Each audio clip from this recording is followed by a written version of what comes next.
வணக்கம் ஃப்ரெண்ட்ஸ். நாம் இப்போ திருவனந்தபுரத்தில் இருக்கும் ஆழிமலை என்ற இடத்துக்கு தான் போயிட்டுருக்கோம்.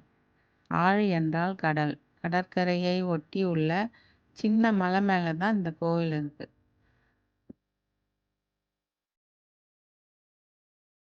கோவில் முன்னாடி பெரிய ஆலமரம் இருக்கு.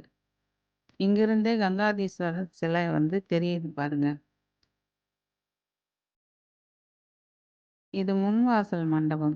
இந்த மண்டபத்து மேல விநாயகர், ஐயப்பன், விஷ்ணு, முருகர், ஆஞ்சநேயர்னு 5 தெய்வங்களின் சிலைகளும் வடிவமைச்சிருக்காங்க. கோவில் உள்ள போனதும் கடற்கரை ஒட்டிய இயற்கை அழகோட வலது பக்கம் சிவன் கோவிலும், இடது பக்கம் கங்காதீஸ்வரர் சிலையும் இருக்கு.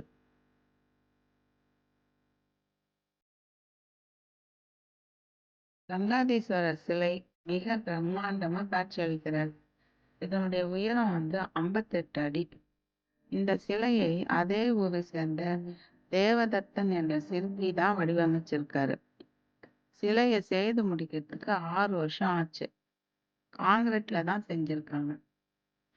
கால்ல தண்டை, கையில் உடுக்கை, திரிசூலம், கழுத்தில் சர்வம், ருத்ராட்சம், தலையில் கங்காதேவி, சந்திரப்பிறை, ஜடாமுடியோட தத்ரூபமா காட்சியளிக்கிறார்.